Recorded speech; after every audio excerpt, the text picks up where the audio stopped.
Welcome again, folks. Today we're back to part 2 of this project, but before we get into that, today is somebody's birthday over here.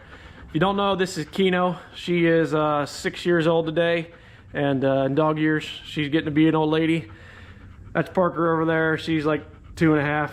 We don't care too much about Parker. Kino's been with us for longer, so she's the favorite. No, I'm just kidding. We care about Parker, but anyhow, it's Kino's birthday today, so we're giving her some extra lovings whenever she comes around. But what we got going on today, we're working on the rear suspension link system of this truck here today, and we've got air springs going on this. These are bags that I had left over from another project. They may or may not work. I'm not sure yet, but we'll get to that when we get to it. But what we got going on is something a little different than normal. We're going to be running a kind of like a radius arm setup on the rear. So we're going to be utilizing this. This is going to be a single point up here. We're going to have a DOM sleeve up here, a 2-inch DOM. In the rear here, we've got a couple Johnny joints. The kicker is we've got an extra link here. That's going to be another DOM sleeve. So that way, if we need to adjust the axle rotation, that if we need to go in and out with this, it doesn't change the bolt spacing. So that way this can match, because if you can imagine the axle wrapping, it's going to either lengthen or shorten the bracket that's going to be on the axle. But the other thing is we're going to be using this front bracket up here, so we're not going to be cutting this off. We're going to be using that. There's a lot going on here to begin with. It's plenty strong for what we need. I know this is a metric bolt, but it's roughly like a 3/4 shank on the bolt there, so plenty strong enough. If you watch the video on the green truck where we built the radius arms for it, we're gonna be doing kind of the same thing up here. We're gonna have to shorten this distance up. This here piece is 3 inches. Our sleeve total diameter or width in here is 3.5. This here's 3. By the time you add these two plates, it's gonna be 3.5. So we need to get that to 3 because that's our sleeve width. But I wanted it as wide as we can back here because we got another joint going in here, and I wanted this to stay as wide as we can, so our sleeve wouldn't have been, if I would have made it like the other ones, it would have been an 1.5 inch sleeve, and that's pretty I don't think that would work for what we're doing. So this is 3 inches, so our sleeve width is going to be 2.5 because our bushings take up 1/2 inch overall. So yeah, that's what we got going on.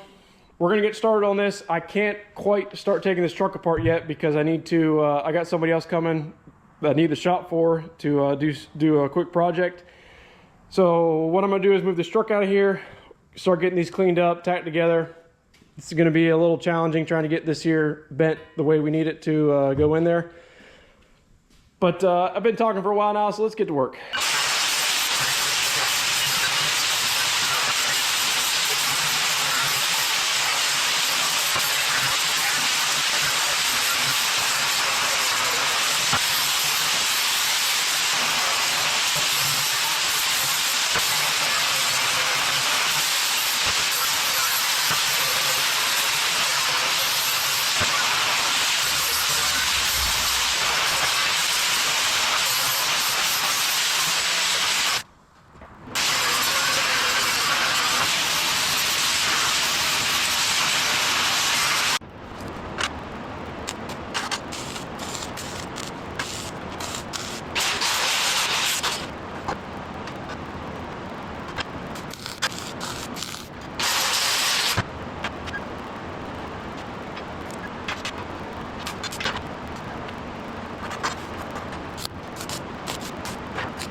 We got this one all wrapped up here. I went and cut another one of these here plates that was on the back that the sleeve slides through there, and it's on the inside there, so that way it gives the back of the sleeve more support and everything. But anyhow, it turned out okay. I have a love-hate relationship with Dual Shield because one minute it's running great, the next it ain't, and if there's any kind of gap, you've got all kinds of spatter and everything. But overall, went together pretty well. So I'm gonna get the other one wrapped up and then we will go from there. All right, it's been a minute since the last clip we had. That one's done. This one's done. The other one, I had no problem with the sleeve here, but this one, I welded the inside and I put a little too much heat in it and the thread won't go in all the way, so I ordered a tap so we can get that finaled up, finished up. I started taking everything apart here, got the truck backed in, got the rear on jack stands. So we got our spring off here because we need to get this axle more or less where it's going to go. We have a problem before we do that. I was trying to figure out how I was going to figure out the pinion or get it correct, because when you take the rear off, it just wants to wrap the axle, the pinion down. So I was planning on just... I know the measurement from here, the center of this bolt, to the front of the axle, so we don't necessarily need to keep everything in line. I was going to try to tack the axle, but we don't need to do that.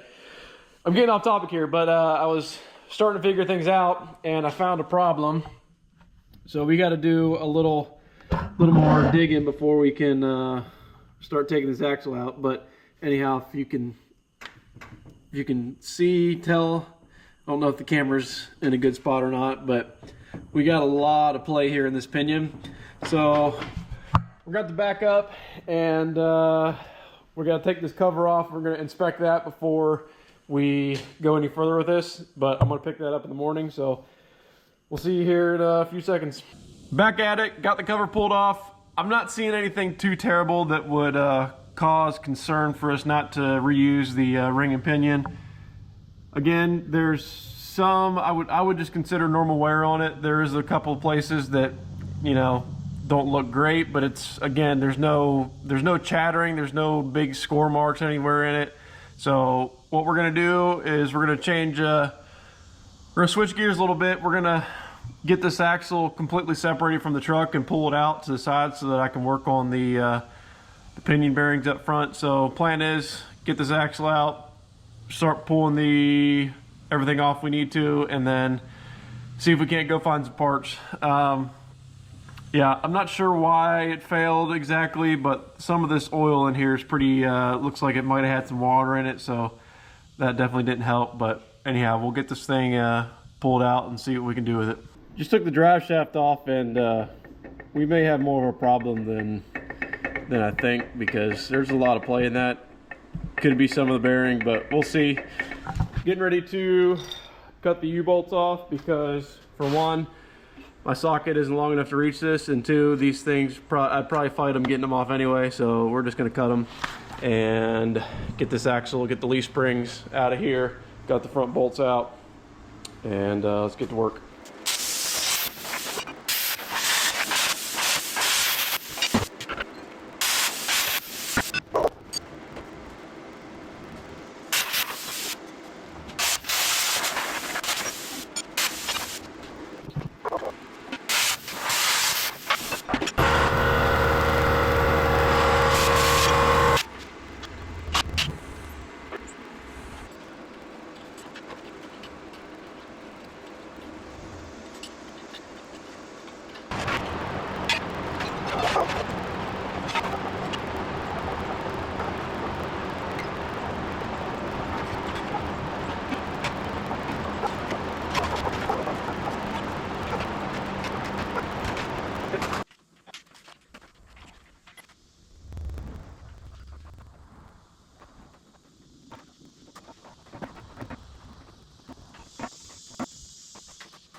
Been messing with this here for a minute, got the carrier pulled out, and we've got maybe some problems over here.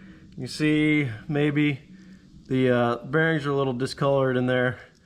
I think there was some water sitting in this. That's kind of what it looks like to me. We also had some goop in here, so that kind of explains that. The outside of this looks like it spun a little bit, maybe. Inside doesn't look too terrible. Yeah, there's nothing really inside on this. Looks a little chewed up in places, not chewed up, but discolored. I don't know if you can see that, but kind of where the bearings were sitting. But anyhow, I started messing with this pinion, and anyhow, I wound up putting the yoke back on because it kind of seemed like it wasn't necessarily the pinion bearings. So I put the yoke back on, got it tight, and I got rid of all the slop that was in it. So I'm not really sure. Maybe this was just loose. There wasn't enough preload on the pinion bearings, but I got that out of there. But it kind of sounds a little bit kind of like there might be, you know, the bearings might be chewed up a little bit. Doesn't sound terrible, but I think while we're already here, might as well replace them, because we'll probably go ahead and replace those as well. So I'm gonna work on getting this. My puller went into a million pieces. This here is all seized up, so I made one real quick, but it doesn't fit, so I gotta find some longer bolts now, because it doesn't reach these bolts that go for the yoke, or the yoke, don't reach anymore, so we gotta find some longer bolts. Is it just me, or does this happen to everyone when working on something? I got tools laying everywhere. Finally got the pinion shaft and the bearing out. You can see, definitely needs some attention. So we're gonna get that stuff on order. Possibly maybe might be able to source it from Napa or something, but that one there looks like that. This one up here is also somewhat shattered there on the back side, if that shows up on camera or not. But yeah, so I'm gonna need to do some work there. Gonna go ahead, check out wheel bearings also at this point, because there is some goop up in here also. I don't know, it's either past fluid change or didn't get cleaned right whenever it went back together. This isn't the original axle in this truck, it was swapped out. So anyway, I I think for the sake of the video, we'll go ahead and cut this short because it's going to be a minute before we're putting these back on there.